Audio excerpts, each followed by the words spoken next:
Welcome to BRK news for the people debate. నేను మీ పవన్ కృష్ణమూర్తి. ఇందాక paper అనాలిసిస్లో కూడా చెప్పుకున్నాం. తెలంగాణకు సంబంధించి ముఖ్యమంత్రి రేవంత్ రెడ్డి గారు చేసినటువంటి వ్యాఖ్యలు నిన్న తెలుగు ప్రపంచ సమాఖ్య సభల ముగింపులో మాట్లాడుతూ రాష్ట్రాలుగా విడిపోయాం, అన్నదమ్ముల్లా కలిసి ఉందని తప్పేం లేదు, ఏమైనా సమస్యలు ఉంటే కూర్చొని మాట్లాడుకుందాం అన్నారు.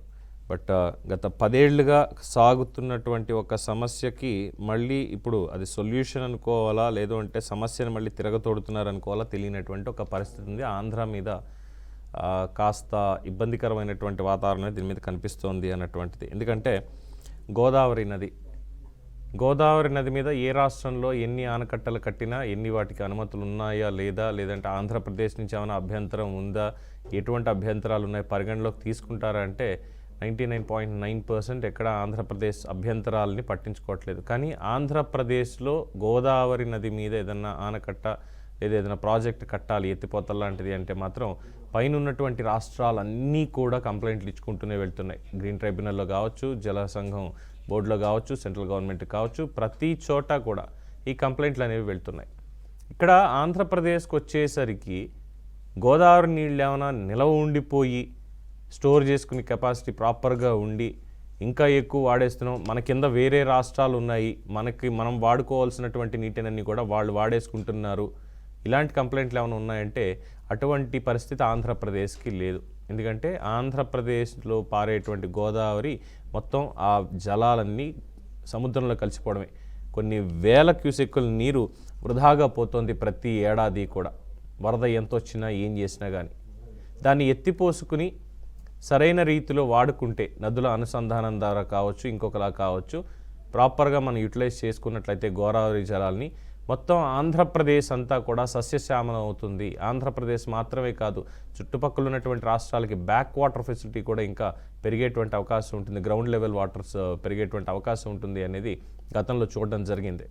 బట్ దాని మీద అప్పట్లోనే కొంతమంది కమిటీలు వేశారు, టెక్నికల్ ఇష్యూస్ ఇవన్నీ ఉన్నాయి అని చెప్పి. ముఖ్యంగా పోలవరానికి సంబంధించి, పోలవరం నిర్మిస్తే ఏం జరుగుతుంది, ఆంధ్రప్రదేశ్ మాకు ముంపు వచ్చేస్తుంది అంటే, తెలంగాణకి సంబంధించి 7 మండలాలు ఏవైతే ముంపు మండలాల కింద వస్తున్నాయో అవి ఆంధ్రప్రదేశ్లో కలిపితేనే నేను ప్రమాణ స్వీకారం చేస్తాను అని చెప్పి ప్రస్తుత ఆ రోజు ఉన్నటువంటి ముఖ్యమంత్రి చంద్రబాబు నాయుడు చెప్పడం జరిగింది. కేంద్రం వెంటనే ఒప్పుకుని వాటిని కలపడం జరిగింది, అందరికీ తెలిసినటువంటి విషయమే. ఇప్పుడు అక్కడే వస్తుంది, భద్రాచలం టెంపుల్ మునిగిపోయేదానికి ఏమన్నా ఆస్కారం ఉందా లేదా, దీని మీద చర్చించి చెప్పండి, అలాగే బ్యాక్ వాటర్కి సంబంధించినటువంటి అంశం మీద కీలకమైనటువంటి రిపోర్ట్స్ మాకు కావాలి అంటూ ఐఐటి బృందంతో రేవంత్ రెడ్డి అధ్యయనం చేయిస్తున్నారు అన్నటువంటిది కూడా తెలుస్తున్నటువంటి అంశం. ఒక నెల రోజుల్లో దీనికి సంబంధించి కావాలి అని. సో 2022లో మొత్తం 22 లక్షల క్యూసెక్ల వరద వచ్చిన సమయంలో భద్రాచలం వద్ద ముంపుకి గురైనట్లు చెప్పడం జరిగింది. అయితే ఇక్కడ అధికారులకు కూడా తెలుసు, ఇది ఏదో దీని మీద రచ్చ చేయాలి అన్నటువంటి పాయింట్ కాదు. 1969, 70, 72లో వచ్చినటువంటి వరదలు ఏ విధంగా వచ్చాయి, ఎక్కడ దాకా వచ్చింది అనేది, అలాగే 2022లో వచ్చినటువంటి వరదకి భద్రాచలంలో దానికి కారణం ఏంటి, 27 లక్షల క్యూసెక్లు వరద వచ్చినప్పటికీ ఎందుకు అక్కడ అంతలాగా వచ్చింది అంటే, కరకట్టని బలపరచకపోవడం అన్నటువంటి ఒక పాయింట్. దాన్ని మెయింటెనెన్స్ ఇక్కడ ఉన్నటువంటి ప్రభుత్వం, అక్కడ ఆంధ్రాలో ఉన్నటువంటి ప్రభుత్వం రెండు కూడా సరైన రీతిలో చేయకపోవడం మాత్రమే కారణం అని చెప్పి నిపుణులు కూడా ఆ రోజు తేల్చడం జరిగింది. మరి ఇప్పుడు ఎందుకు కొత్తగా ఈ రకమైనటువంటి ఒక వాదన వస్తోంది మళ్ళీ పోలవరం? ఎందుకంటే ముందుకు వెళుతోంది, గత 5 ఏళ్లలో పూర్తి స్థాయిలో ఆగిపోయి పనులు, చాలా ధనం అనేది ఖర్చు అయ్యింది. టెక్నికల్గా ముందు బాగానే ఉండింది, అందరూ చెప్పారు, అంతా అయ్యింది, జాతీయ ప్రాజెక్ట్ కింద ప్రకటించారు, ఇవన్నీ అయ్యాయి. ఇది పోలవరానికి సంబంధించింది. అయితే గోదావరి జలాల్ని సముద్రంలోకి వెళ్ళిపోతున్నటువంటి వాటిని ఎలాగైనా సరే పట్టుకుని మనం వాడుకోవాలి అన్న ప్రయత్నం చేస్తూ ఉంటే సముద్రంలోకి వెళ్ళిపోయేదాన్ని. దాని మీద ఎందుకు అభ్యంతరాల్లో తెలియనటువంటి ఒక పరిస్థితి. అది ఏ రాష్ట్రం అయినా సరే. తెలంగాణ కాళేశ్వరం కడుతోంది అన్నప్పుడు ఎవరైనా ఇబ్బందులు పెట్టారా? ఎస్, జగన్మోహన్ రెడ్డి దాని మీద అప్పట్లో చాలా నిరసన కార్యక్రమాలు చేశారు. కాకపోతే ఓపెనింగ్కి కూడా ఆయనే వెళ్ళి ఓపెనింగ్ చేసి వచ్చారు ఆ రోజు. అంటే రాజకీయం అనుకోవాలా, ఏమనుకోవాలి దాని మీద తెలియదు. సో ఇప్పుడు కూర్చుని మాట్లాడుకుందాం, ఉంటే చర్చించుకుని అటువంటి ఇబ్బందులు లేకుండా చూసుకుందాం అని రేవంత్ రెడ్డి గారు చెప్పిన నేపథ్యంలో 2 రాష్ట్రాల మధ్య ఈ జల వివాదాలు ముగిసిపోతాయా? ఎందుకంటే గతంలో కూడా చూస్తాం, నాగార్జున సాగర్ దగ్గర, శ్రీశైలం దగ్గర ఏ విధంగా 2 రాష్ట్రాలకు సంబంధించినటువంటి పోలీస్ సిబ్బంది ఎన్నికలకి ముందు చేశారో అక్కడ కవాతులు ఇవన్నీ. ఇప్పటికీ కూడా మొత్తం ప్రాజెక్టులకు సంబంధించి అజమాయిషి అంతా కేంద్రం చేతిలోకి వెళ్ళిపోయింది, ఆ కమిటీ చేతుల్లోకి. మరి మన దగ్గర ఏంటి పరిస్థితి? మన ప్రాజెక్టులకు సంబంధించి మనం ఏం చేయాలి? అలాగే బనకచెర్ల ప్రాజెక్ట్ మీద మన చంద్రబాబు నాయుడు గారు పవర్ పాయింట్ ప్రజెంటేషన్ ఇవ్వడం జరిగింది. ఇప్పుడు దాని మీద కూడా అభ్యంతరాలు వ్యక్తపరుస్తున్నారు. సముద్రంలోకి వెళ్ళిపోయే నీటిని ఒడిసి పట్టుకుని ప్రజల దాహార్తి తీరుస్తాను అని ఒక నాయకుడు అంటే మాకు అది ఇబ్బందికరం అవుతుంది అంటూ ఇంకొకళ్ళు అనడం ఎంతవరకు సమంజసం? పైన ఉన్నటువంటి మహారాష్ట్రాన్ని కానీ మిగతా రాష్ట్రాలను కానీ ఏమైనా అడగగలుగుతున్నాం? గోదావరికి సంబంధించి, కాళేశ్వరానికి సంబంధించి ఏమైనా ఆంధ్రప్రదేశ్ కొర్రీలు పెట్టిందా? లేదే. సో సామరస్యపూర్వకంగా దీని మీద చర్చ జరగాలి. అట్ ద సేమ్ టైం రెండు రాష్ట్రాల్లో కూడా ఈ గోదావరి జలాలు వాడుకొని ప్రతి ఎకరం సస్యశ్యామలం అవ్వాలి. కరువు అనేది రెండు తెలుగు రాష్ట్రాల్లో ఉండకూడదు అనేదే ప్రధానంగా జరుగుతున్నటువంటి ఒక చర్చ ప్రజల్లో.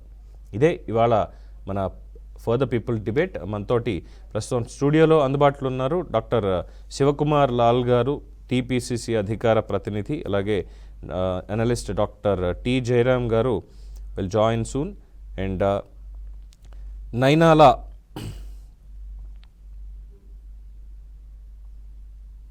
గోవర్ధన్ గారు, టీజీ జలసాధన సమితి మెంబర్, ఇరిగేషన్ ఎక్స్పర్ట్, అండ్ ఈ సురేంద్ర నాయుడు గారు, తెలుగుదేశం పార్టీ అధికార ప్రతినిధి. అందరికీ నమస్కారం అండి. సురేంద్ర గారు నమస్తే సార్. ఎస్, సో ఏంటంటే పోలవరం గత 5 ఏళ్లలో ఏం జరిగింది, అంతకుముందు ఏమున్నాయి అనేది మనం చూసాం. బట్ ఇప్పుడు కొత్తగా బనకచెర్ల అన్నటువంటి పాయింట్ని తీసుకొచ్చి నదుల అనుసంధానం అన్నటువంటిది ముఖ్యమంత్రి చంద్రబాబు నాయుడు గారు చేద్దాం అనుకున్న నేపథ్యంలో ఈ కొర్రీలు కొన్ని వస్తున్నాయి. మరి ఎలాగ దీన్ని సామరస్యంగా ఎలాగ ఇచ్చేస్తారు? సార్ ముందుగా నన్ను అడుగుతున్నారు సార్? ఎస్ చెప్పండి సార్.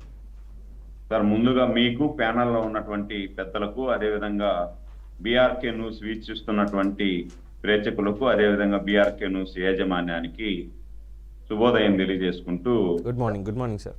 సార్ ఇప్పుడు నిన్న రేవంత్ రెడ్డి గారు మాట్లాడింది కూడా, ఏదైనా కూడా మనం 2 రాష్ట్రాలుగా విడిపోయినా అన్నదమ్ముల్లాగా కలిసి ముందుకు పోవాలి. తెలంగాణ ఆంధ్రప్రదేశ్ అభివృద్ధిలో పోటీ పడడం కాదు, 2 రాష్ట్రాలు కలిసి ప్రపంచంతో పోటీ పడాలి. ప్రపంచంలోనే నెంబర్ 1 రాష్ట్రాలుగా మన తెలుగు రాష్ట్రాలు అభివృద్ధి చెందాలి అని ఆకాంక్షిస్తున్నాను అని చెప్పడం మనం అందరూ కూడా చూసాం. చాలా శుభ పరిణామం అది కూడా. కానీ చిన్న చిన్న సమస్యలు కొన్ని వస్తుంటాయి. ఎందుకంటే వాళ్ళ రాష్ట్రానికి హక్కులు వాళ్ళు కాపాడుకోవాలి, మన రాష్ట్రం హక్కులు మనం కాపాడుకోవాలి. దీంట్లో ఇక్కడ ప్రధానంగా మనం గమనించాల్సింది, ఏదైతే 7 మండలాలు, ముంపు మండలాలు 7 ఉన్నాయో తెలంగాణలో, ఆ ముంపు మండలాలు 7 కూడా మనకు ఆ రోజు ఏదైతే చంద్రబాబు గారు ఆ ముంపు మండలాలు ఆంధ్రప్రదేశ్లో కలపకపోతే నేను ప్రమాణ స్వీకారం చేయలేను అని అడగడానికి కారణం అవుతుంది. ఇప్పుడు మనం చర్చించే కారణమే దానికి సంబంధించిన కారణం. ఒకవేళ గాని మనం తెలంగాణలోనే గాని ఆ 7 మండలాలు గాని ఉంటే ఇది పెద్ద సమస్య అయ్యేది. ఇప్పుడు పోలవరం అనేది చాలా పెద్ద సమస్య అయ్యేది. ఓకే. సో ఆ 7 మండలాలని కూడా మనం ఆంధ్రప్రదేశ్ లో విలీనం చేసుకున్నాం కాబట్టి ఆ 7 మండలాల్లో ఉన్నటువంటి ప్రజానీకం, అక్కడ ఉన్నటువంటి నివాసిస్తున్నటువంటి ప్రజలు, వీళ్ళందరినీ కూడా మనం సురక్షిత ప్రాంతాలకు తరలించి వాళ్ళకు అన్ని ఉపాధి అవకాశాలతో పాటు నివాస యోగ్యమైనటువంటి స్థలాలు కూడా కేటాయిస్తే అక్కడ పెద్ద సమస్య అయితే ఏముండదు. ఇప్పుడు ఏదైతే మన భద్రాచలం ఇష్యూ వచ్చిందో, భద్రాచలం ఇష్యూ ఈ రోజుది కాదు, ఉమ్మడి ఆంధ్రప్రదేశ్ ఉన్నప్పుడు కూడా ఎక్కువ వరద వస్తే భద్రాచలం ఆ ఏరియాలో కొన్ని మన విలేజ్లకు నీళ్లు వచ్చేసేది. అంటే అక్కడ ఉన్నటువంటి గోదావరి దానికి సంబంధించినటువంటి వాటిని కొంచెం నీట్ గా గాని మెయింటైన్ చేస్తే అక్కడ పెద్ద సమస్య రాదు. దాంతో పాటు ఇప్పుడు మన ముందున్నటువంటిది ఏమైంది, ఇప్పుడు ప్రతి సంవత్సరము కూడా 3000 టీఎంసీలు, 1000, 2000 కాదు సార్, దాదాపు 3000 టీఎంసీల నీరు వర్షానికి వచ్చినటువంటి వరద రూపంలో సముద్రంలో కలిసిపోతాం. మనం ఇప్పుడు కట్టిన ఇప్పుడు గోదావరి, కృష్ణా, పెన్నా ఇవన్నీ కూడా అనుసంధానం చేస్తే ఆంధ్రప్రదేశ్లో ఉన్నటువంటి వెనుకబడినటువంటి మండలాలు, వెనుకబడినటువంటి జిల్లాలు, ఇప్పుడు మాకు ఆంధ్రప్రదేశ్లో మాకు చిత్తూరు, అనంతపూరు, కడప ఇలాంటి జిల్లాలు ఎప్పుడు కూడా కరువుకు సంబంధించినటివే, నీళ్లు చాలా ఇబ్బంది. సో అవన్నిటినీ కూడా మనము ఈ పెన్నా, కృష్ణ, గోదావరి ఈ నదులుగా అనుసంధానం చేయగలిగితే ఏదైతే 33 లక్షల టీఎంసీల 3,000 టీఎంసీలు గోదావరిలో కలిసిపోతున్నాయో ఆ 3,000 టీఎంసీలో మనం ఇవన్నీ చేసినా కూడా ఒక 300 టీఎంసీలు మనం ఓడిసి పట్టుకోగలిగితే సస్యశ్యామనం అవుతుంది. రాయలసీమ కూడా సస్యశ్యామనం అవుతుంది. దానిలో భాగంగానే ఇప్పుడు చంద్రబాబు గారు ప్రణాళికలు సిద్ధం చేసి బనకచర్ల ఇవన్నిటిని కూడా మనం అనుసంధానం చేయగలిగితే ఎత్తిపోతల పథకం లాస్ట్ టైం మనం కూడా చూసాం, పోలవరం లేట్ అవుతుందని చెప్పి మనం ఒక 100 టీఎంసీలు నీళ్లు ఎత్తిపోతల పథకం తో పట్టిసీమ తెచ్చింది దాని గురించే కదా మనకి పోలవరం పూర్తయ్యే లోపని. పట్టుసీమ శరవేగంగా ప్రపంచంలోనే పట్టుసీమ చేసినంత శరవేగంగా ఎక్కడ చేయలే. పట్టుసీమ ఎత్తిపోతల పథకం చేసి దాని వల్లనే ఇప్పుడు కృష్ణా, గుంటూరు ఆ ఏరియాలే నీళ్లు ఎప్పుడు కూడా కృష్ణా బ్యాక్ వాటర్ కానీ ఇబ్బంది అయితే ఆ ఏరియా అంతా కూడా పంటలు పండుతున్నాయంటే పట్టుసీమ వల్లనే. కాబట్టి ఎవరికి నష్టం లేదు, తెలంగాణకు నష్టం లేదు, ఆంధ్రప్రదేశ్ కు నష్టం లేదు. ఇప్పుడు నేనేమంటానంటే తెలంగాణ కూడా మన అన్నదమ్ములే, వాళ్ళు బాగుండాలి, మనము బాగుండాలి. మనకు ఎక్కడైనా కూడా మన ఎగువ ప్రాంతంలో ఉన్నటువంటి రాష్ట్రాలు మనం ఏదన్నా ఆనకట్టలు కడతా ఉన్నా, మనకు నీళ్లు రాకుండా చేస్తా ఉన్నా, దాన్ని కావాలంటే మనం ఇద్దరూ కలిసి ఎదుర్కోవాలా. మన 2 రాష్ట్రాలకు కావాల్సినటువంటి హక్కులను మనం కాపాడుకోవాలా. కేంద్రంతో కూడా మనం ఇద్దరు కలిసి కూడా మన హక్కుల కోసం పోరాటం చేయాల్సినటువంటి సందర్భం. కానీ మన మధ్య విద్వేషాలు ఉండకూడదు. ఎందుకంటే మనం అన్నదమ్ములుగా విడిపోయాం, అన్నదమ్ములుగానే కలిసి ఉండాలి. విడిపోయినా కూడా అన్నదమ్ములుగా కలిసి, అదేలేండి, రాష్ట్రాలుగా విడిపోయి అన్నదమ్ములుగా కలిసి ఉండాలి అంతే. రైట్, ఒక్క సెకండ్ సురేంద్ర గారు, మనం బాగుండాలా, మన హక్కులు మనం కాపాడుకుంటూ మనం ముందుకు పోవాలి. ఇప్పుడు రేవంత్ రెడ్డి గారు నిన్న మాట్లాడింది కూడా సేమ్ అదే మాట్లాడారు. రేవంత్ రెడ్డి గారికి అన్ని విషయాలు తెలుసు. రైట్, మనతోటి స్టూడియోలో తెలంగాణ కాంగ్రెస్ ప్రతినిధి డాక్టర్ శివకుమార్ లాల్ గారు ఉన్నారు, వారిని అభిప్రాయం కూడా కనుక్కుందాం. అలాగే మనతోటి నైనాల జనార్దన్ గారు కూడా జాయిన్ అయ్యారు, ఇరిగేషన్ ఎక్స్పర్ట్. నమస్కారం సార్. శివకుమార్ లాల్ గారు, వారి వ్యాఖ్యలో మీకు ఏమైనా అభ్యంతరాలు ఏమైనా కనిపించాయా? ఏం లేదండి. ముందుగా బీఆర్టీవీ ప్రేక్షకులకు, మీకు ప్యానెల్ ఉన్న వారికి నమస్కారం. ఆయన పేరేంటండి? జనార్దన్ గారు, సురేంద్ర గారు, జనార్దన్ గారు. ఓకే, ఇప్పుడు ప్రస్తుతానికి ఎవరైతే జనార్దన్ గారు మాట్లాడారో దాంట్లో ఏది కూడా జనరల్గా సురేందర్ నాయక్, ఓకే, సురేందర్ నాయక్ గారు ఏదైతే మాట్లాడారో దాంట్లో తప్పట్టాల్సిందేం లేదు. తెలంగాణ రాష్ట్ర ముఖ్యమంత్రి వర్యులు కూడా ఆల్మోస్ట్ ఆల్ అదే చెప్పడం జరిగింది. ఏదైతే ఉద్యమ కాలంలో మనం మాట్లాడింది వేరు, ఇప్పుడు ఈరోజు 2 రాష్ట్రాలుగా విడిపోయినా ఈరోజు మనం తెలుగు రాష్ట్రాలలో ఇద్దరం కూడా అన్నదమ్ముల్లాగానే ఉండాలా. ఇంకోటి ఏమంటే నేను ముఖ్యంగా ఇంకొక విషయం చెప్పాల్సింది ఏంటంటే, గతంలో ఉన్న అటు జగన్ కానీ లేకపోతే కేసీఆర్ గారి మధ్యన ఉన్న వ్యత్యాసం కానీ, వాళ్ళ మధ్యన ఉన్న 2 రాష్ట్రాలకు ఇబ్బంది చేసే పరిస్థితులు ఏవైతే ఉండేనో అది ఇప్పుడు ప్రస్తుతానికి ఏపీ ముఖ్యమంత్రి గారు చంద్రబాబు నాయుడు గారు కానీ, ఇటు తెలంగాణ రాష్ట్ర ముఖ్యమంత్రి రేవంత్ రెడ్డి గారి మధ్యన అది లేదు. ఖచ్చితంగా 2 రాష్ట్రాలకు ప్రయోజనం జరిగేలాగా, లేకపోతే ఏదో తెలంగాణకి మొత్తానికి ఇబ్బంది చేసేలాగా మటుకు ఖచ్చితంగా ఉండొద్దు. వారు ఏదైతే భద్రాచలం టెంపుల్ దగ్గర ఈ 7 మండలాల గురించి ఏదైతే ముంపు గ్రామాలు ఉన్నాయో అది ఖచ్చితంగా ఇప్పుడు విభజన హామీ చట్టం కింద కూడా మనకి ఇంకా ఏదైతే రావాల్సిన ఇవి సెంట్రల్ కేన్ కూడా ఇంకేమీ రాలేదు, అవి కూడా రావాల్సింది. ఈరోజు ముఖ్యమంత్రి గారు ఏదైతే ప్రెస్ మీట్ను మాట్లాడుతూ అధికారులకు అందరికీ కూడా ఒక ఆదేశాలు ఇవ్వడం జరిగింది. 1 నెల రోజుల పాటు లోపల నాకు రిపోర్ట్ ఇవ్వండి, ఏదైతే పోలవరం ప్రాజెక్ట్ వల్ల తెలంగాణకు కానీ లేకపోతే భద్రాచలంలో కానీ లేకపోతే ఇంకేదన్నా మనకు అభ్యంతరాలు ఉన్నాయా, లేకపోతే దీనివల్ల ఏమన్నా సమస్యలు వస్తాయా, ఇటువంటి దాని మీద నాకు అధ్యయనం చేసి ఇమీడియట్గా దాని రిపోర్ట్ ఇవ్వమని చెప్పి ముఖ్యమంత్రి గారు అదొక విధయం కూడా చెప్పడం జరిగింది. ఇప్పుడు ఈ ప్రస్తుతానికి ఉన్న పరిస్థితిలో ఏదైతే తెలుగు రాష్ట్రాలల్లో గతంలో ఉన్న పరిస్థితి అయితే ఇప్పుడు ఉండదని నేను కూడా భావించడం జరుగుతుంది.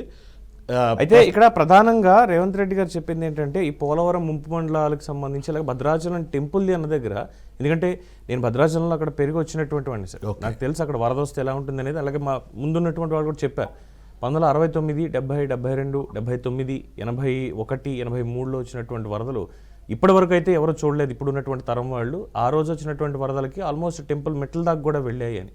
సో తర్వాత కాస్త టెక్నాలజీ మనకంతా పెరిగింది, అవేర్నెస్ పెరిగింది అన్న దగ్గరకు వచ్చేసరికి మనకి నిధులు పెరిగాయి అన్న దగ్గర ఇప్పుడున్నటువంటి మంత్రి తుమ్మల నాగేశ్వరరావు గారు అప్పట్లో ఇరిగేషన్ మంత్రిగా ఉండి ఉమ్మడి ఆంధ్ర రాష్ట్రంలో మొత్తం భద్రాచలం దగ్గర కరకట్ట అనేది నిర్మింపజేశారు సిటీకి ఎటువంటి ముప్పు రాకుండా. దాంట్లో ఉన్నటువంటి లీకేజెస్ వాటిని మెయింటెనెన్స్ అనేది చేయకపోవడం వల్లే మొన్న 2022లో వచ్చినటువంటి వరదకు సంబంధించి ఇష్యూ వచ్చింది అన్నారు. సో దాన్ని క్లియర్ చేసుకున్నట్లయితే ఇది మనం అసలు ఆలోచించాల్సినటువంటి పని లేదు కదా. అయితే మొన్న విభజన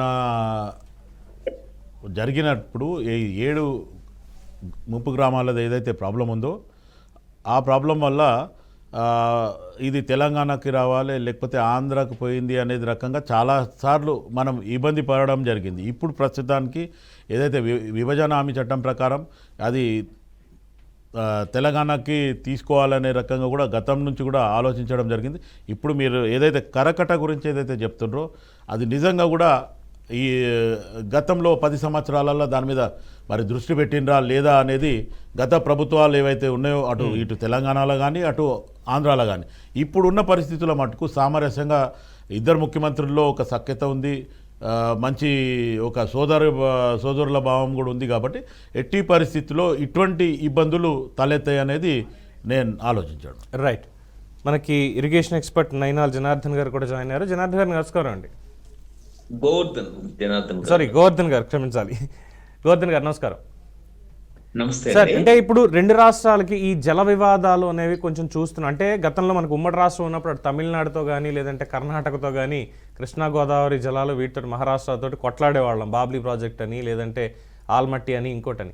బట్ రాను రాను ఏమైపోయిందంటే మన తెలుగు రాష్ట్రాల్లోనే ఈ రకమైనటువంటి వివాదాలు ఎందుకు మనకు వస్తున్నాయి? మన జలాలు అవి పై నుంచి వచ్చేవి, గోదావరి వెళ్ళిపోయేవి లేదంటే కృష్ణాలో వదిలేసేవి ఏవైతే ఉన్నాయో మనం ఒడిసి పట్టుకోలేనివి, వాటిని మనం 2 ప్రభుత్వాలు కలిసి కాస్త పెట్టుకుంటే తెలంగాణలో వెనుకబడినటువంటి జిల్లాలకు కావచ్చు, అలాగే ఆంధ్రాలో వెనుకబడినటువంటి జిల్లాలకు కావచ్చు, కరువు ప్రాంతాలకి నీళ్లు మనం అందించుకోవచ్చు కదా. ఈ నేపథ్యంలో 2 ప్రభుత్వాలు ఒక సఖ్యతగా ముందుకు వెళ్తే బాగుంటుంది. ఎస్పెషల్లీ ఈ గోదావరి జలాలకు సంబంధించి బనకచర్ల ప్రాజెక్టు మీద ఎందుకు ప్రధానంగా రేవంత్ రెడ్డి గారు కాస్త అభ్యంతరం వ్యక్తం చేస్తారనుకోవచ్చు? అంటే ఇక్కడ ముఖ్యంగా గుర్తుంచుకోవాల్సింది చంద్రబాబు నాయుడు, రేవంత్ రెడ్డి గారులిద్దరు కూడా ఒకటే పార్టీలో సుదీర్ఘకాలం పనిచేసిన వారు. చంద్రబాబు రేవంత్ రెడ్డికి ఆఫర్ ఇచ్చినటువంటి వారు.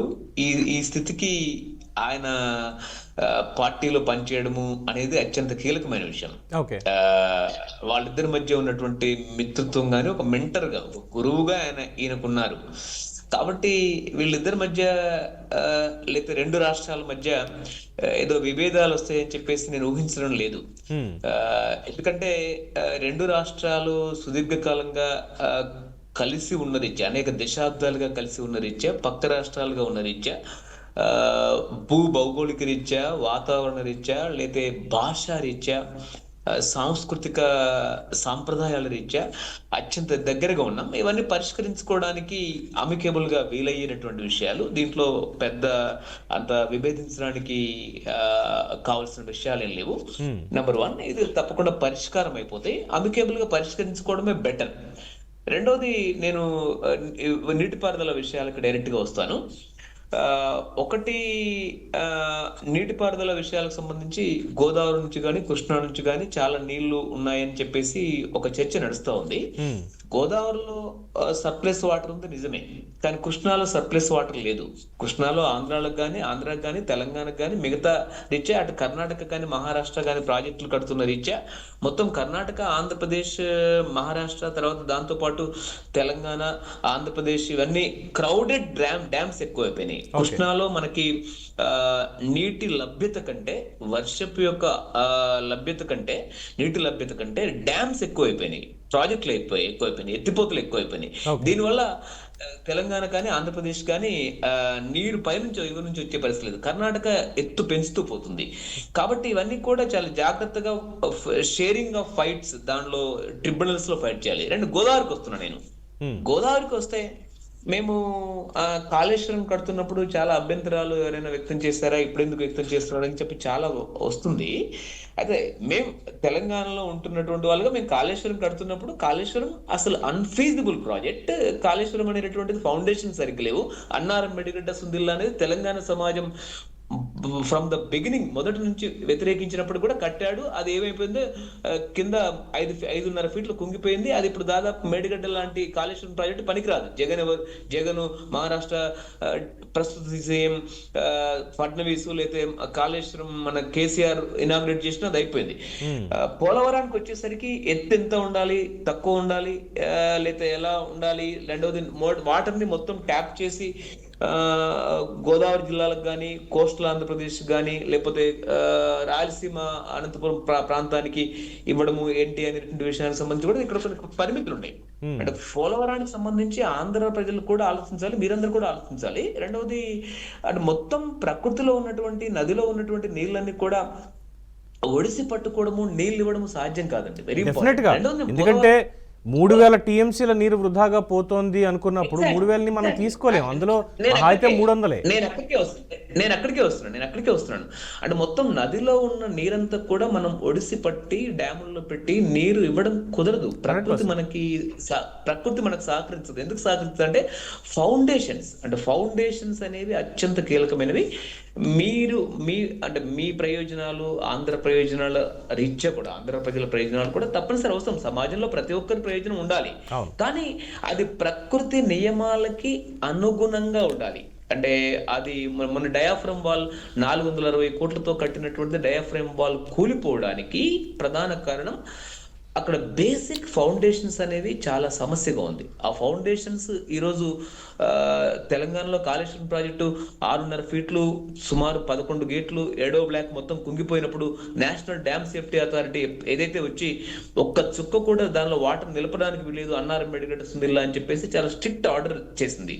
ఆ రోజు నుంచి ఈ రోజు వరకు ఆ 3 అన్నారం మెడిగడ్డ సుందిల్లా డ్యామ్స్ అన్ని కూడా అన్యూటిలైజేషన్, అంటే యూసేజ్ లేకుండా పోయింది. కాబట్టి ఇక్కడ కూడా ఇంటర్నేషనల్ ఎక్స్పర్ట్స్, దాంతో పాటు డిపెండ్స్ ఆన్ ఫౌండేషన్స్ ప్రకారం అది ప్రాజెక్ట్ ఎత్తు అవన్నీ నిర్ణయించాలి, లేకపోతే చాలా ప్రమాదం వస్తుంది. రాజకీయ నాయకులు, సమాజానికి ఉండేటటువంటి నాన్ ఎక్స్పర్ట్స్, విస్తృతమైనటువంటి కోటాను కోట్ల మంది ప్రజల ఆకాంక్షల ప్రకారం ప్రాజెక్టుల డిజైన్ ఉండదండి. ప్రాజెక్టుల డిజైన్స్ ఎప్పుడు కూడా పొలిటీషియన్స్ జోక్యం చేసుకోకూడదు.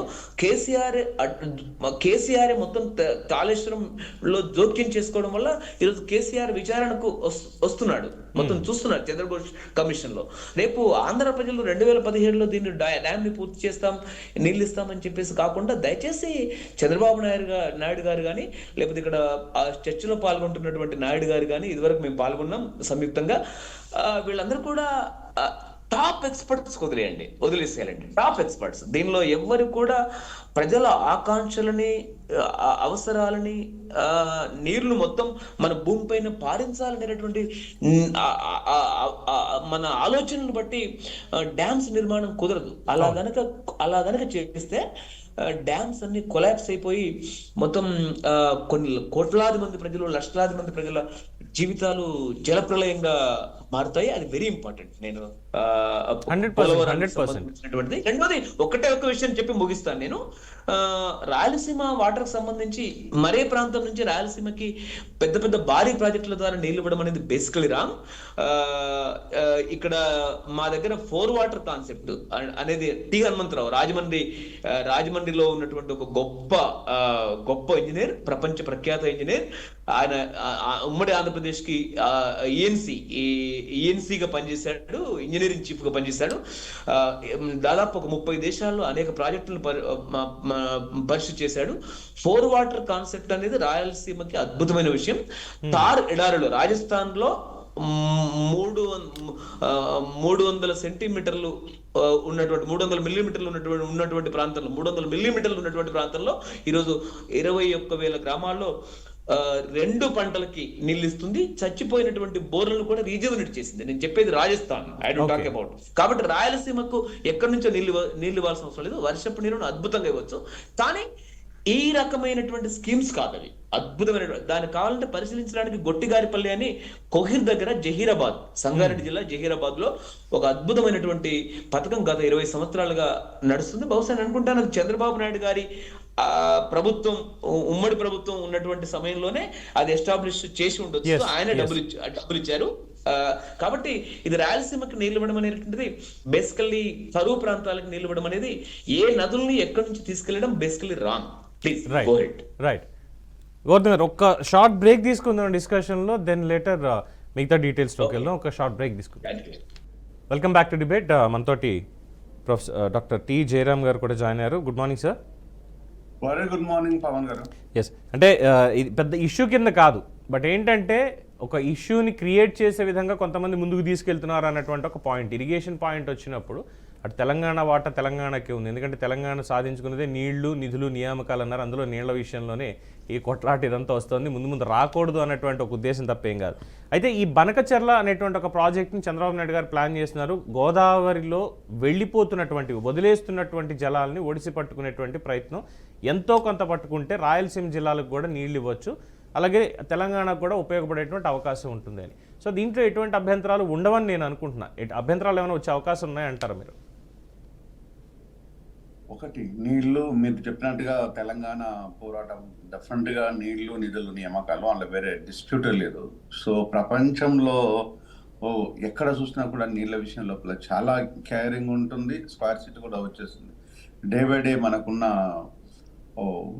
వాటర్ రిసోర్స్ను కాపాడుకోలేకపోతున్నాం అనే విషయాన్ని చాలా వరకు దేశాలలో గమనించారు. దీనిపైన స్పెషల్గా కాన్సన్ట్రేషన్ చేస్తున్నారు. సో ఇక్కడ ఇండియా లోపల కూడా అనేక రాష్ట్రాల లోపల కావేరీ నది జిల్లాలు కావచ్చు, లేకపోతే కర్ణాటక తమిళనాడు విషయం కావచ్చు, మహారాష్ట్ర తెలంగాణ కావచ్చు, ఏపీ తెలంగాణ కావచ్చు, లేకపోతే ఏపీ తమిళనాడు కావచ్చు, ఇలా చెప్పుకుంటూ పోతుంటే అనేక రాష్ట్రాల లోపల ఈ వాటర్ ఇష్యూసే ఎక్కువగా కనిపిస్తుంటాయి. మనం తమిళనాడుకు నీళ్లు తాగడం కోసం అప్పటి స్వర్గీయ నందమూరి రామారావు గారు ఇక్కడ నుంచి తను తమిళనాడులో పెరిగారు. సో అక్కడ సినిమా ఇండస్ట్రీలో పనిచేశారు. సో ఈవెన్ తెలుగు ఇండస్ట్రీ అయినా తమిళనాడులో ఉంది కాబట్టి అప్పుడు తమిళనాడు ప్రజలకు ఏదైనా చెయ్యాలి అనే ఒక నేపథ్యం లోపల నీళ్ళు ఇచ్చారు. ఆ నీళ్ళు ఇచ్చినప్పుడు కూడా 2 రాష్ట్రాలకు ఎలాంటి ఇబ్బందులు లేకుండా ఒక రైట్ డెసిషన్ తీసుకొని సో ఆ వాటర్లు పంచారు. దాన్ని అందరు అప్రిషియేట్ చేశారు. ఇప్పటి వరకు కూడా దాని మీద ఎవరు కామెంట్ చేయలేరు. దాన్ని ఒక మైల్ రాయిగానే చూస్తున్నాం. సో అభినందిస్తున్నాం కూడా. సో ఇక్కడ నల్గొండ విషయానికి వచ్చినప్పుడు కూడా అనేక అంశాల లోపల వాటర్ తీసుకురావాలి. సో మూసి ప్రక్షాళన కూడా అదే అంటున్నారు. సో రాజకీయ ప్రక్షాళన, రాజకీయ అంశాలు ఉన్నా కూడా సో నీళ్ళని ఎందుకు అడ్డుపెడతారంటే అది ప్రతి కామన్ మ్యాన్కి రిక్వైర్మెంట్, మనిషి పుట్టిన ప్రతి ఒక్కరికి రిక్వైర్మెంట్. కాబట్టి నీళ్లు అనేది ఒక చాలా చాలా చాలా మనిషి జీవితంలో చాలా ఆక్సిజన్, వాటర్ చాలా కీలకమైనది. కాబట్టి వాటర్ని అంత గొప్పగా చూస్తుంటాం. నిత్యావసర వస్తువుల్లో చాలా ఉన్నతమైనది కూడా. సో దాని విషయం లోపల ఎవరు ఎలాంటి రాంగ్ కామెంట్ కూడా చేయడానికి స్కోప్ లేదు. ఇక్కడ చంద్రబాబు గారు తీసుకున్న ప్రాజెక్ట్ విషయానికి వచ్చినప్పుడు సో నిజంగా కనుక తెలంగాణ లోపల ఎలాంటి అభ్యంతరాలు లేకపోతే, ఇబ్బందులు లేకపోతే ఏం లేదు. కానీ తెలంగాణలో కానీ ఆంధ్ర ప్రజలకు కానీ ఇది ఒక రాజకీయంగానే ఇరు పార్టీలు కనుక చేపట్టినట్టు డెఫినెట్గా ఈ ఏ పార్టీ కానీ ఏ ప్రభుత్వం కానీ ఎక్కువ రోజులు ఉండవు, శాశ్వతంగా అధికారంలో ఉండదు. ఇప్పుడు ఇది మనం అడావుడిగా చేసినంత మాత్రాన రేపటి ప్రజల మధ్యలో చిచ్చు రేపే విధంగా ఉండకూడదు, ఇబ్బంది పెట్టే విధంగా ఉండకూడదు. అలాంటివి లేనప్పుడు ఎవరికి ఎలాంటి అభ్యంతరాలు ఉండవు, అభ్యంతరాలు ఉండకూడదు. ఎందుకంటే నీళ్లు, నేను ఇంతసేపు నీళ్ళ అవసరాన్ని గురించి మాట్లాడుకుంటాను. నీళ్లు రానున్న రోజుల్లో ఇంతకంటే ఎక్కువ అవసరం ఉంటుంది. సో లాస్ట్కు ఒక బిందె నీళ్ళు కాంచెలు మొదలుకుంటే ఇప్పుడు బాటిల్ అంటే just now even in front of me ఇప్పుడు 100 ml వాటర్ బాటిల్ కొనుక్కొని దగ్గర పెట్టుకోగలుగుతున్నాం. ఈరోజు అడ్వాన్స్గా మన ఇళ్లలో కూడా ఇప్పుడు ఒక 100 ml బాటిల్ ఈరోజు కొనుక్కొని పెట్టగలుగుతున్నాం. అంటే ఈరోజు ఇంత అంటే బిందె నీళ్ళ కాంచి మొదలుకుంటే 100 ml వాటర్ ఈరోజు కొనుక్కొని పెట్టుకుంటున్నాం. అంటే దీని ప్రాధాన్యత ఏందో ఒకసారి మనం గమనించాలి. రైట్. అంటే మనిషికి ఎంత అవసరమో దీన్ని గమనించాలి. ఇది ఎంత ఈరోజు మనం కొనుక్కునే స్థితికి వెళ్ళిపోయాం. రెగ్యులర్గా వచ్చే నీళ్లను మనం ఒడిసి పట్టుకోకుండా దాన్ని ఒక పర్ఫెక్ట్ వాటర్ని, అంటే నేను కొన్ని చాలా సందర్భాల్లో మాట్లాడాను. 20 సూత్రాలు ఇందిరాగాంధీ గారు 1975లో 20 సూత్రాల పథకం లోపల చాలా కీలకంగా వాటర్ని, దాన్ని ప్యూర్ వాటర్ని చేర్చారు. అనేక అంశాలు ప్రజలకు సంబంధించిన, ఇదేదో కులాలకు మతాలకు సంబంధించిన అంశాలు కాకుండా ఓన్లీ ప్రజలకు సంబంధించిన రిక్వైర్మెంట్ తీసుకొచ్చారు. అప్పుడు ఎలాంటి డిస్ప్యూట్ లేదు. కానీ ఇప్పుడే మాత్రము తీసుకొచ్చినప్పుడు కొన్ని ఇబ్బందులు. వైఎస్ రాజశేఖర రెడ్డి గారు నీళ్ళను తరలించుకుపోయారు. సో కొన్ని అక్రమంగా చేశారు, కొంత సక్రమంగా చేశారు. సో అది ఆ అక్రమంగా చేసిన వాటి విషయం లోపల కొన్ని ఇబ్బందులు ఏర్పడ్డాయి. అది ఆ ప్రాజెక్టులు కంప్లీట్ కాలేదు. సక్రమంగా చేసిన ప్రజలకు నీళ్లుపైనే దాన్ని అభినందించారు, ఆశీర్వదించారు. అంటే ఈరోజు ఎప్పుడు కూడా అలాంటి ప్రాజెక్ట్ చేసేటప్పుడు ముందు చూపుతోనే జాగ్రత్తగానే బాబు గారు కూడా చేస్తారనే నమ్మకం నాకు ఉంది. ఎందుకంటే తను చేసిన ప్రాజెక్టు ఇంతవరకు ఎప్పుడు ఫెయిల్యూర్ కాదు. బాబు గారు చేసిన ప్రాజెక్టు ఇంతవరకు ఏది ఫెయిల్యూర్ కాదు. తను చేస్తున్న ప్రాజెక్ట్ని ప్రతిదీ కూడా కాన్సన్ట్రేషన్ చేసి చాలా కన్వీనియన్స్గా ప్రజల నుంచి కానీ ప్రభుత్వాల నుంచి కానీ అలాంటి డిస్కషన్లు రాకుండా చేస్తారని నమ్మకం ఉంది. ఇంకా దానిపైన ఇంకా పూర్తిగా ఒక అవగాహన వస్తే తప్ప ఇంకా ఎక్కువగా మాట్లాడగలుగుతాం అనేది నేను ఫీల్ అవుతాను. ఓకే, ఇంకొక పాయింట్ సార్, ఇది 7 మండలాలు ముంపు మండలాలు ఏవైతే ఉన్నాయో వాటిని ఆంధ్రాలో కలపడం పట్ల మీ అభిప్రాయం ఏంటి? 7 మండలాలు డెఫినెట్ గా అవి తెలంగాణ అండి. అంటే నాకు వేరే డిస్ప్యూట్ ఏం లేదు. 7 మండలాలు ఖచ్చితంగా అవి తెలంగాణకు రావాల్సిందే. అది రేవంత్ సొత్తు కాదు, కేసీఆర్ అంటే ఇక్కడ ఇది కాదు కదా రాజకీయ పరమైనటువంటి పాయింట్ కాకుండా అవి తెలంగాణ అయినప్పటికీ ముంపు మండలాల్లో ఉన్నాయి. అవి పూర్తిగా మునిగేటువంటి అవకాశం ఉంది కాబట్టి పోలవరం వల్ల అందులో ఉన్నటువంటి వాళ్ళు ఎవరు ఇబ్బంది పడకూడదు అన్న దాంతో ఆంధ్రాలో కలపన్నారు తప్ప మాకు ల్యాండ్ తక్కువైందని ఇంకోటి అన్న పాయింట్ అయితే ఆయన తీసుకురాలేదు కదా. లేదు పవన్, దాంట్లోపల నేను ఆ ప్రజల్ని నేను దర్శించాను, వెళ్ళాను. ఒక డాక్టర్ గారు, ఒక అనలిస్ట్ గా నేను అక్కడ వరకు వెళ్ళాను. అందులో వెళ్తున్న ప్రజలు ఇక్కడ గమనించాలి. 7 మండలాలు కలిపితే ప్రాబ్లం లేదు. ఇక్కడ 7 మండలాలను కలిపిన తర్వాత వాళ్ళని ఇంతవరకు ఎవరు పట్టించుకోలేదు. ఇక్కడ నేను కలిపినందుకు కాదు ప్రాబ్లం చెప్పేది, కలిపిన తర్వాత పట్టించుకోలేదు ఈ రోజు వరకు కూడా. యాజ్ అండ్ టుడే సురేంద్ర గారు మీరు ఈ పాయింట్ నోట్ చేసుకోవాలి ఒకసారి. As and today, they won't avail even single price from them, even the government. Right. Even KCR దాన్ని వదిలేసిండు. అప్పటి 2 ప్రభుత్వాలు, బాబు ప్రభుత్వం వచ్చింది, తర్వాత జగన్ ప్రభుత్వం వచ్చింది. ఆ ప్రజలను పట్టించుకోలేదు. ఎందుకు పట్టించుకోలేదంటే ఆ 7 మండలాల్లో అత్యధికంగా ప్రజలు ఉండేది ఎస్టీలు, ఎస్సీలు, ఈ తెగకు చెందిన వాళ్ళు ఎక్కువగా ఉన్నారు. బీసీలు కూడా చాలా తక్కువగా ఉన్నారు. నేను అనుకునేది ఏంటంటే అదే కనుక అగ్రకులాలు ఉంటే కనుక పట్టించుకునే వాళ్ళేమో. అంటే ఆ బిడ్డలు ఏంటంటే అధికారానికి దూరంగా ఉన్నారు, చదువుకు దూరంగా ఉన్నారు, అన్నానికి దూరంగా ఉన్నారు, ఆకలికి దగ్గరగా ఉన్నారు. అందుకోసం పట్టించుకోలేదు అనేది అందరూ తెలిసిన విషయం. చెప్తున్నది ఏం కాదు. ఈ రోజు నిజంగా కనుక అదే కుటుంబాల లోపల, రాజకీయ నాయకుల కుటుంబాల లోపల ఒకరో ఇద్దరు ఉంటే, ఏ డాక్టర్లు, ఇంజనీర్లు ఉంటే, ఏ కలెక్టర్లు, ఐపీఎస్ లో ఉంటే డెఫినెట్ గా పట్టించుకునే వాళ్ళేమో. ఈ రోజు వాళ్ళకు ఈ రోజు వరకు కూడా అక్కడ నీ ఉపవనంలోకి వస్తే ఇళ్ల మీద ఎక్కి కూర్చొని నాకు తెలుసు జయరామ్ గారు అక్కడ సిచ్యువేషన్ ఎలా ఉంటుంది అనేది నేను ప్రత్యక్షంగా చూసిచ్చినవాడిని కాబట్టి ఇళ్ల మీద ఎక్కి మమ్మల్ని కాపాడండి అనే దాంట్లో ఉన్నాయి. కానీ మరి అలాంటి ప్రజలను ఈ రోజు కడుపున పెట్టుకొని చూసుకోవాల్సిన ప్రభుత్వాలు అదో ఇదో ఉండాలి. ఏది లేకుండా మేము కలుపుకున్నాము, మేము ఇచ్చేసామనే దానికుండా ఇక్కడ తెలంగాణ ప్రభుత్వాలు ఏం చేస్తున్నాం అంటే రాజకీయంగా మాది కావాలంటారు. ఇది కావాలా కాదు, నువ్వు ఏం చేసావన్నది చాలా కీలకం. ఈ తెలంగాణ అయినా ఏపీ అయినా ప్రజల పక్షాన మీకున్న కాన్సన్ట్రేషన్, చిత్తశుద్ధి ఎంతవరకు ఉంది? మీరు ఇంతవరకు ఏం చేశారంటే 0. కానీ ఈ రోజు మేము ఏపీలో ఉండాలన్నా తెలంగాణలో ఉన్నా కూడా అది రాజకీయ వైఖరి, రాజకీయ మోసమే తప్పితే ప్రజలకు వచ్చింది మాత్రం దమ్మిడి లేదన్న విషయాన్ని నేను చాలా క్లియర్ గా చెప్పదలుచుకున్నా. దీని మీద మనకి ఇంకొకసారి చర్చ మాత్రం 100% నేను డెఫినెట్ గా ఈ పాయింట్ తీసుకుంటాను. అందులో ఎటువంటి అభ్యంతరం లేదు.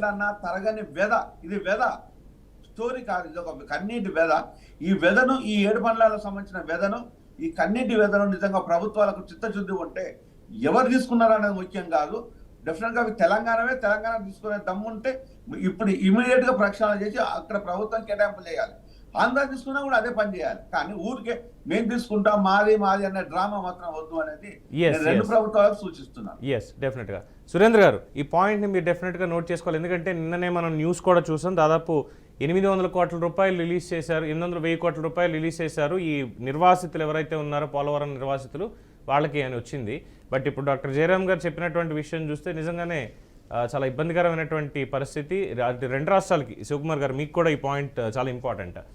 ఎందుకంటే ఎస్సీ ఎస్టీలు అని చెప్పి వదిలేస్తున్నారా, లేదు అక్కడ గిరిజన బిడ్డలు అని చెప్పి ఏజెన్సీ ఏరియా అని చెప్పి వదిలేస్తున్నారా, లేదు చేయడానికి ఏమైనా ప్రయత్నాలు చేశారా, లేదు వెనకాల ఇంకా రాజకీయంగా ఏమైనా కుట్రలు జరుగుతున్నాయా వాళ్ళని అక్కడి నుంచి కదిలించకుండా ఈ ప్రాజెక్ట్ ముందుకెళ్లకుండా అనే దాని మీద కూడా ముఖ్యంగా మీ కూటమి ప్రభుత్వం చర్యలు తీసుకోవాలి. మీరేమంటారు దానికి? సరే, ఇప్పుడు మనకు రాజకీయంగా నేను మాట్లాడేదానికి నేను ఎప్పుడు కూడా ముందు వెళ్ళను. ఎందుకంటే మనం చర్చగా చేసుకోవాలి. మనం ఏదైతే పోలవరం, ఏదైతే అక్కడ ఉన్నటువంటి భద్రాచలం ఈ ముంపు ప్రాంతం అవుతుందా లేదా, మనం నీళ్లు ఎలా కాపాడుకోవాలా, రెండు రాష్ట్రాల ప్రజలు ఏ విధంగా అన్నదమ్ముల్లాగా ఉండాలా, సస్యశ్యామలంగా ఉండాలి, అన్నదమ్ముల్లాగా ఉంటూ అక్కడ వాళ్ళ హక్కులను కాపాడాలి. అదేవిధంగా ఆంధ్రప్రదేశ్లో నివసిస్తున్నటువంటి ప్రజానేకం వీళ్ళ హక్కులు కూడా కాపాడాలి. ఈ కాపాడడానికి రెండు ప్రభుత్వాలు కూడా ఏ చర్యలు తీసుకోవాలి. ఈ చర్యలు తీసుకునేటప్పుడు భావోద్వేగాలు రెచ్చగొట్టడం కానీ మనం చూసాం. ఎన్నికలకు ముందు కేసీఆర్ గారు చేసినటువంటి డ్రామాలు నాగార్జున సాగర్ దగ్గర ఎన్నికలకు ముందు ఎలా అక్కడ పోలీసు యంత్రాంగాన్ని కానీ బెటాలియన్ కానీ కవాతు చేపించడం కానీ, అంటే కవాతు చేపించి 5 సంవత్సరాలు ఏమి పట్టనట్టు ఉండిపోయినటువంటి కేసీఆర్ ఎన్నికల్లో లబ్ధి చేకూరాలా, ఎన్నికల్లో లబ్ధి కోసం అక్కడ కవాతు చేపించిన తర్వాత ఎన్నికలు పోలింగ్ అయిపోయిన వెంటనే మళ్ళా యథాస్థితిగా రావడం. అంటే ఇవి వద్దు అంటున్నా. ఎవరైనా కానీ ఇవి ఉండకూడదు. ఎందుకంటే ఈ విధంగా రెచ్చగొట్టే వ్యాఖ్యలు రెచ్చగొట్టే దాని వల్ల ఏమవుతారంటే అమాయకులైనటువంటి ప్రజలు మనకేదో నష్టం జరిగిపోతా ఉంది అని చెప్పి తెలంగాణ ప్రజలు అనుకుంటారు, మనకు నష్టం జరిగిపోతా ఉంది అని ఆంధ్ర ప్రజలు అనుకుంటారు. ఈ విడిపోయినటువంటి గాయాల్ని వీలైతే మనం మాన్పాలనే కానీ మళ్ళా దాన్ని పొడిసి కాకి పొడుస్తుందే ఆ విధంగా పొడిసి దాన్ని పెద్ద చేసేసి ఇబ్బంది పడకుండా సస్యశ్యామలంగా రెండు రాష్ట్రాలు ఉండేటట్టుగా చేయాలనేదే మా ధ్యేయం. ఈరోజు దాంట్లో భాగంగానే గోదావరిలో ఏదైతే 3,000 టీఎంసీలు ప్రతి సంవత్సరం గడిచిపోతున్నాయి సముద్రంలో పోయి. 3,000 టీఎంసీలలో మనం ఎంత ఒడిసి ఎంత పట్టుకున్నా 300 పైన అయితే మనం పట్టలేం. అది ఇందాక మన పెద్దలు వాటర్ ఎక్స్పర్ట్ గారు చెప్పారు క్లియర్ గా కూడా. మనం ఎన్ని ప్రయత్నాలు చేసినా నేచురల్ గా ఉండేదాన్ని మనం ఏమి చేయలేనటువంటి పరిస్థితి. దాంట్లో మనం ఎంత వరకు మనం పట్టుకోగలుగుతాం, ఈ పట్టుకున్న వాటిని మనం ఏ విధంగా ఉపయోగించుకోగలుగుతాం అది చేయాలి ఒకటి. రెండోది వచ్చి ఉమ్మడి ఆంధ్రప్రదేశ్ గా ఉన్నప్పుడు కూడా ఆలమట్టి డ్యాం పెంచేటప్పుడు కానీ, అదే విధంగా బాబ్లీ సందర్శన కూడా ఇప్పుడు ఇదే చంద్రబాబు గారు, ఇక్కడ ఉన్నటువంటి చంద్రబాబు గారు, అక్కడ ఉన్నటువంటి రేవంత్ రెడ్డి గారు ఇద్దరు కూడా కేసులు ఉండేవాళ్ళే. బాబ్లీ సందర్శన పోయినప్పుడు ఇద్దరిని ఎత్తి లోపలేసేసారు వాళ్ళు ఆ ప్రభుత్వాలు. అంటే మనం ఉమ్మడి ఆంధ్రప్రదేశ్ లో కూడా మనం నీళ్ల కోసం పోరాటం చేసిన వాళ్ళే. ఇది ఉన్నటువంటి వాళ్ళే ఇద్దరు కూడా. వాళ్ళకు ఒక అవగాహన ఉంది. ఆ అవగాహన ప్రకారం ఎవరు కూడా ఇబ్బంది పడకుండా తెలంగాణలో ఉన్నటువంటి నా అక్కలు, నా చెల్లెళ్ళు, నా అన్నలు బాగుండాలి. అదే విధంగా ఆంధ్రప్రదేశ్ లో ఉన్నటువంటి మాలాంటి వాళ్ళు కూడా బాగుండాలి. ఈ విధంగా ఇద్దరు కూడా అనుకొని వెళ్తున్నారు. ఈరోజు ఎక్కడ కూడా డిస్ప్యూట్ లేదు. డిస్ప్యూట్ లేకుండా ప్రశాంతమైనటువంటి వాతావరణంలో వాళ్ళ తెలంగాణ హక్కులు మేం కాపాడాలి, ఆంధ్రప్రదేశ్ హక్కులు రేవంత్ గారు కాపాడాలి. ఆ విధంగా పోతుంది. దాని తర్వాత చివరిగా ఒక విషయం చెప్పి ముగిస్తాను. దాని తర్వాత ఇందాక పెద్దలు చెప్పినట్టు ఏదైతే ముంపు మండలాలు ఉన్నాయో, ముంపు మండలాలు మనకు ఆంధ్రప్రదేశ్ తెలంగాణ విడిపోయే సందర్భంలోనే ఎవరు కూడా అబ్జెక్షన్ చెప్పనప్పుడు. ఎందుకంటే ఆంధ్రప్రదేశ్ కూడా బాగుండాలి, ఆంధ్రప్రదేశ్ ఏమి కోరినా ఇచ్చేసేయండి, ఎందుకంటే ఆ రాష్ట్రం కూడా బాగుండాలని చెప్పి చెప్పడం, దాంట్లో భాగంగా విభజన చట్టంలో ఉన్నటువంటి హామీనే పోలవరం జాతీయ ప్రాజెక్ట్. జాతీయ ప్రాజెక్టు కట్టాలి అంటే 7 మండలాలు ఇబ్బంది పడతాయి కాబట్టి మనం తీసుకున్నాం, అంతే తప్ప మనకేదో తెలంగాణ ఇప్పుడు పాయింట్ అదే చెప్పింది జయరాం గారు, అదే అంటున్నారు. దాంతో పాటు చెప్తున్నా సార్, అదే ఆ పాయింటే చెప్తున్నా. దాంతో పాటు ఏదైతే తెలుగుదేశం ప్రభుత్వం విడిపోయిన నాటి సందర్భంలో 5 సంవత్సరాలలో అక్కడ ఉన్నటువంటి 7 మండలాల వాళ్ళని కూడా మన సొంత బిడ్డల్లాగా చూసాం. దాని తర్వాత వచ్చినటువంటి 5 సంవత్సరాలలో వాళ్ళని గాలికి వదిలేసి పోలవరాన్ని పూర్తిగా వదిలేసి అక్కడ నిర్వాసితులకు కూడా ప్యాకేజీ ఇవ్వలేనటువంటి దౌర్భాగ్యమైనటువంటి స్థితిలో లాస్ట్ 5 సంవత్సరాలు జరిగింది. ఇప్పుడు మీకు 7 నెలలు అయింది తెలుగుదేశం పార్టీ ఆంధ్రప్రదేశ్ లో ప్రభుత్వం లేకొచ్చి. ఇప్పుడు 7 నెలల కాలంలోనే 1000 కోట్లు ప్యాకేజీ మనం సాధించగలిగాం. కేంద్ర ప్రభుత్వం నుండి ఇంకా కొట్లాడతాం. ఇప్పుడు 1000 కోట్లు సాలదు, 1000 కోట్లు సాధించగలిగాం. ఇంకా కొట్లాడి ఇంకొక 2000 కోట్ల వరకు కూడా మనం డిమాండ్ పెట్టాం. ఆ 2000 కోట్లు కూడా వాళ్ళు ఇస్తారని ఆశిస్తున్నాం. ఒకవేళ 2000 కోట్లు ఇకపోయినా ఇంకొక 500-1000 కోట్లు ఇచ్చేస్తే ఆ 7 మండలాలని అద్భుతమైన నాగరికతతో కూడినటువంటి ఇండ్లు కూడా వాళ్ళకి కట్టించి ఒక మంచి నగరాలుగా వాళ్ళని, నగరాల్లో నివసించే వారిగా వాళ్ళని ఉపాధి అవకాశాలు కానీ అన్ని కూడా కల్పించి వాళ్ళని కూడా ఒక మంచి స్మార్ట్ సిటీగా వాళ్ళని తయారు చేసి వాళ్ళని ముంపు లేనటువంటి గ్రామాలుగా తరలించి అద్భుతమైనటువంటి అవకాశాలు వాళ్ళకు ఎడ్యుకేషన్ లో కూడా కల్పించే బాధ్యత. ఇవి మాటల్లో మాత్రం ఉండకుండా చేతల్లోకి వస్తే బాగుంటుంది అనేది జయరాం గారు ఇందాక చెప్పినటువంటి పాయింట్. అది అర్థమైంది. వన్ సెకండ్ సురేంద్ర గారు, ఇది కాదు ఇది సురేంద్ర గారు ఇది కేవలం 1000 కోట్లు లేదంటే ఇంకో 500 కోట్లు కొట్లాడతా ఉన్నటువంటి పాయింట్ మీద ఆగేది కాదు. ఇది 33,000 కోట్ల పైచిలుకు అమౌంట్ అనేది మొత్తం ఓవరాల్గా పునరావాసం, పోలవరానికి సంబంధించి రీహాబిలిటేషన్ వాళ్ళకి సంబంధించి ఇవ్వాల్సింది. దాంట్లో మనం 1000 కోట్లు డిపాజిట్ చేసాం లేదంటే ఇచ్చేసాం అన్న దాంట్లో అది సరిపోతే, చాలా పెద్ద సబ్జెక్ట్ మనం మాట్లాడుకోవడానికి. అండ్ ఎస్, డెఫినెట్గా 1000 కోట్లు చేశారు అనడంలో అభినందనీయం. ప్రస్తుతానికి ఇంకా చేయాలని ఆశిద్దాం. ఇక శివకుమార్ గారు, ఇందాక జయరాం గారు చెప్పినటువంటి ఒక పాయింట్, ఇందాక భద్రాచలం టెంపుల్ గురించి మనం మాట్లాడుకున్నాం, ఎందుకు మునిగింది అన్నటువంటిది జయరాం గారు చెప్పినటువంటి పాయింటే అది. 2 రాష్ట్ర ప్రభుత్వాలు గత 5 ఏళ్లలో, ఎందుకంటే తుమ్మల నాగేశ్వరరావు గారు కరకట్ట ఎప్పుడైతే నిర్మించారో ఆ పటిష్టత ఏంటి, ఎలా నిర్మించారు, రిమైనింగ్ బ్యాలెన్స్ ఎంత చేయాలి అన్న దగ్గర అన్ఫార్చునేట్లీ అప్పుడు కూడా ఉమ్మడి రాష్ట్రంలో కాంగ్రెస్ ప్రభుత్వం ఉంది. స్వర్గీయ రాజశేఖర రెడ్డి గారు తర్వాత రోసయ్య గారు, కిరణ్ కుమార్ రెడ్డి గారు ముఖ్యమంత్రులుగా ఉన్నారు. రాజకీయాలు మాత్రమే రాజ్యమేలే తప్పితే వేరే కార్యక్రమాలు అయితే జరగలేదు అనేది వాస్తవం. సో ఆ నేపథ్యంలో అక్కడ పట్టించుకోని మాట వాస్తవం. రాష్ట్రం విడిపోయిన తర్వాత ఆంధ్ర ప్రాంతానికి వచ్చినటువంటిది ఈ 7 మండలాల సమస్య దాంతో వచ్చింది. అది ఆంధ్రాలో ఉంది కాబట్టి మెయింటెనెన్స్ వాళ్ళు చేయాలి, ఇది తెలంగాణలో ఉంది కాబట్టి మేము చేయాలి. ఇంతకీ ఎవరు చేయాలి అనే దగ్గర దాన్ని వదిలేశారు సార్. వాస్తవం ఇది.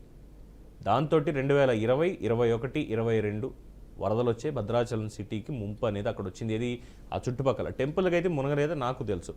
బట్ ఇప్పుడు దాని మీద ఈ అధ్యయనం అన్న పాయింట్ వచ్చినప్పుడు దీని మీద మీ స్టాండ్ ఏంటి? ఈ 7 ముంపు మండలాల మీద మీరు తీసుకుని చంద్రబాబు నాయుడుతో మాట్లాడి వాళ్ళకి రిహాబిలిటేషన్ ఇవన్నీ మీరు ఇస్తారా, లేదు మీరు చెయ్యండి, మిగతా కార్యక్రమాలు కరకట్టకు సంబంధించి మేము చేస్తాము, తద్వారా 2 రాష్ట్రాలు బాగుపడదాం అంటారా? అయితే ఇప్పుడు మనం సురేంద్ర గారు మాట్లాడింది వినడం జరిగింది, ఇటు డాక్టర్ జయరాం గారు మాట్లాడింది వినడం జరిగింది. అయితే జయరాం గారు మాట్లాడిన దాంట్లో ఖచ్చితంగా ఇటు ఆంధ్రప్రదేశ్ కానీ ఇటు తెలంగాణ కానీ ఆ 7 ముంపు గ్రామాలని గాలికి వదిలేసిండ్రు అనేది ఆయన కరాఖండిగా చెప్పడం జరిగింది. అయితే ఇప్పుడు గతంలో మీరు అన్నట్టు అటు రాజశేఖర రెడ్డి గారు కానీ రోషయ్య గారు కానీ కిరణ్ కుమార్ రెడ్డి గారు ఉన్న ఆ పరిస్థితులు వేరు. రాజశేఖర రెడ్డి గారు మరణం తర్వాత ఏదైతే రూలింగ్లో వచ్చిన ఇబ్బందులు కూడా కొన్ని ఉన్నాయి కాబట్టి బహుశా దాంట్లో ఇది లేదు. కానీ ఇప్పుడు ప్రస్తుతానికి నేను అనుకునేది 2 స్ట్రాంగ్ సీఎంలు ఉన్నారు, అటు ఆంధ్రప్రదేశ్ కానీ ఇటు తెలంగాణలో కానీ. వాళ్ళిద్దరి మధ్యన కూడా ఎక్కడ కూడా భేషజాలాలు లేవు, ఒక మంచి మిత్రభావంతోనే ఉన్నారు. కాబట్టి ఎట్టి పరిస్థితుల రేపు జరగబోయే దాంట్లో ఇప్పుడున్న పరిస్థితిలో తెలంగాణ ముఖ్యమంత్రి రేవంత్ గారు ఎప్పుడైనా ప్రజలకు ఏ రకంగా మేలు చేయాలా, లేకపోతే నేను ముఖ్యమంత్రిగా ఉన్నప్పుడు అంటే ఆ పిల్లోడు ముఖ్యమంత్రిగా ఉన్నప్పుడు మంచి జరిగింది అనుకుంటే చాలు, ఇంతకంటే ఇంకా నేను ఎక్కువ ఆశించేది లేదు అనేది పదే పదే రేవంత్ రెడ్డి గారు చెప్పడం. అయితే ఆ ఉద్దేశం ప్రకారం ఆలోచిస్తే ఏదైతే ఈ 7 ముంపు గ్రామాలు ఒకవేళ విభజన హామీ చట్టం కింద తెలంగాణకు ఇస్తే దాని బాధ్యత తెలంగాణ ఖచ్చితంగా తీసుకొని వాళ్ళకి ఇప్పుడు ఏదైతే పునరావాసం కానీ లేకపోతే వాళ్ళకు రావాల్సిన విభజన హామీ చట్టం కింద ప్యాకేజీలు ఏవైతున్నాయో అవి కూడా ఖచ్చితంగా అవి చేయాలని నేను కూడా కోరుకుంటున్నాను. ఎందుకంటే ముఖ్యమంత్రి రేవంత్ రెడ్డి గారికి కూడా గతంలో అనుభవం ఉంది. ఉమ్మడి ఆంధ్రప్రదేశ్లో ముఖ్యమంత్రిగా ఉన్న చంద్రబాబు గారికి కూడా దాని మీద అనుభవం ఉంది. ఇప్పుడు సురేందర్ గారు మాట్లాడినట్టు గత 5 సంవత్సరాల్లో తెలంగాణ ఆంధ్ర సపరేట్ అయిన తర్వాత చంద్రబాబు గారు చేసిండ్రు అనేది ఆయన చెప్పడం మటుకు సరే, అది ఎంత జరిగిందనేది మనకు తెలియదు. అయితే ఇప్పుడున్న పరిస్థితుల మటుకు రేపు రాబోయే రోజుల మటుకు ఏదో రాజకీయ పరంగా మాట్లాడకుండా ఖచ్చితంగా 2 రాష్ట్రాల మధ్యన ఈ ముంపు మండలాలు ఏవైతే ఉన్నాయో 7 అటు తెలంగాణకి కేటాయిస్తే తెలంగాణ వాళ్ళు ఖచ్చితంగా అభివృద్ధి చేయాలి. ఒకవేళ ప్రస్తుతానికి ఏదైతే విభజన చట్టం కింద ఆంధ్రాకి పోతే మటుకు వాళ్ళు ఖచ్చితంగా చంద్రబాబు నాయుడు గారు దాన్ని స్పెషల్ ప్యాకేజ్ కానీ ఆ రకంగా వాళ్ళని చూడాలి. ఎందుకంటే ఇప్పుడే జయరాం గారు చెప్పినట్టు ఎడ్యుకేషన్ పరంగా కానీ వాళ్ళు ఎస్సీ ఎస్టీలు అనే రకంగానే దూరం పెడుతున్నారు అనేది ఆయన ఖచ్చితంగా స్ట్రాంగ్ పాయింట్ రేజ్ చేయడం జరిగింది. ఇప్పుడు ఈరోజు ఖచ్చితంగా ఈ 2 ప్రభుత్వాలు ఆయన ఏమంటుండ్రు, ఎస్సీ ఎస్టీ బీసీ మైనార్టీలనే మేము ప్రాధాన్యత ఇస్తాము అనే రకంగా కూడా మాట్లాడడం జరుగుతుంది. సో దీని విషయంలో ఇంకొక సబ్జెక్ట్ ఏంటంటే మన గోవర్ధన్ గారు మాట్లాడుతూ హనుమంతరావు గారి గురించి చెప్పారు. నిజంగా కూడా నీళ్లు నిధులు నియామకాలు అనడము, కేసీఆర్ ఉద్యమ కాలంలో మాట్లాడడము, అదే కాకుండా కాళేశ్వరం ప్రాజెక్టులో ఆయన చేసిన తప్పుని ఈరోజు కూడా నేనే ఒక సూపర్ ఇంజనీర్ అని, నన్ను మించిన ఒక ఇంజనీర్ లేడు అనే రకంగా ఆయన ఒక కౌబాయ్ హ్యాట్ పెట్టుకొని అక్కడ ఆయన షో ఆఫ్ చేసి ఈరోజు కాళేశ్వరం ప్రాజెక్టుని మటుకు మొత్తానికి మేడిగడ్డ కానీ అన్నారం సుంద్రిలా ఏదైతే బ్యారేజీలు ఇప్పుడు నిజంగా కూడా గోవర్ధన్ గారు చెప్పింది చాలా పర్ఫెక్ట్. గతంలో కూడా ఎన్నో డిబేట్లలో మేము కూడా చెప్పడం జరిగింది. కానీ మేము చెప్తే గతంలో ఏమైందంటే కాంగ్రెస్ వాళ్ళు దుమ్మెత్తేస్తున్నారు లేకపోతే తప్పు మాట్లాడుతున్నారు అనేది ఒక రకంగా క్లారిటీ అయింది. కానీ ఈ రోజు మటుకు నిజంగా కూడా ఆ కాళేశ్వరం ప్రాజెక్టుల మటుకు అటు బాహుబలి మోటార్స్ కానీ లేకపోతే మేడిగడ్డ అన్నారం సుందరిలా ఈ 2 కూడా ఇవన్నీ కూడా ఎక్కడ కూడా నీళ్లు దింపితే మటుకు ఖచ్చితంగా అవి కూలిపోతాయి అనే రకంగానే చెప్పడం జరిగింది. అందుకే ఈరోజు తెలంగాణ రాష్ట్ర ఏదైతే కాంగ్రెస్ పార్టీ అధికారంలోకి వచ్చినా ఈ సంవత్సర కాలం నుంచి అది చేయలేదు. కానీ ఈరోజు కాళేశ్వరం లేకున్నా ఈరోజు పంటలు అధికంగా పండినాయి అంటే ఒక రకంగా గతంలో వాళ్ళు చేసిన తప్పును ఆలోచించాలి. ఇదేదైతే హనుమంతరావు గారిది గతంలో నేను సనత్ నగర్ కాన్స్టిట్యున్సీకి చెందిన వ్యక్తి. అప్పట్లో మరి శశిధర్ రెడ్డి గారు ఆధ్వర్యంలో తీసుకొని ఇందిరాగాంధీ ఓపెన్ యూనివర్సిటీ అని చెప్పి మన అమీర్పేట దగ్గర ఉంది. సో దాంట్లో ఒక 3 రోజులు 2 రోజులు ఈ వాటర్ బాడీ ప్రాజెక్ట్ షెడ్ గురించి లేకపోతే నీళ్లు ఎట్లా చేయడం నిజంగా కూడా సంగారెడ్డి కోయడా గురించి ఏదైతే చెప్పిండో అది వాస్తవంగా జరిగింది.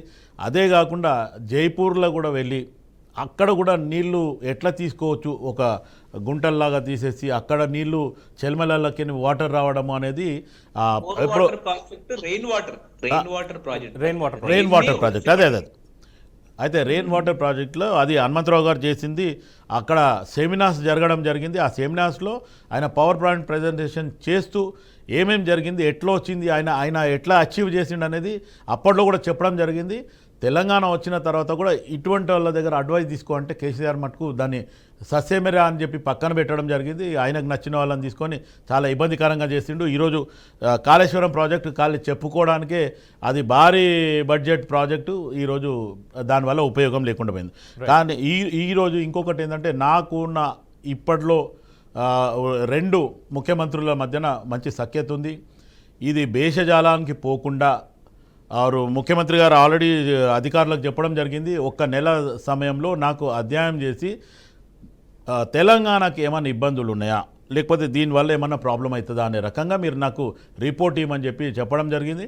వాళ్ళు ఇచ్చిన తర్వాత ఇద్దరి మధ్యన కూడా ఒక సఖ్యతగానే ముందుకు పోవాలా. 2 రాష్ట్రాల ప్రజలలో ఏ రకంగా ఇబ్బంది లేకుండా ప్రజలకు మేలు చేసేలాగానే 2 ప్రభుత్వాలు ఉండాలని చెప్పి నేను కోరుకోవడం జరుగుతుంది. రైట్ జయరాం గారు, లాస్ట్ 1 minute కంక్లూడింగ్ అంటే గోదావరిలోకి వెళ్ళిపోతున్నటువంటి వ్యర్థ జలాలు ఏవైతే ఉన్నాయో వాటిని ఒడిసి పట్టుకునే క్రమంలో చేసేటువంటి చిన్న చిన్న ప్రాజెక్టుల మీద అభ్యంతరాలు అవసరం అంటారా?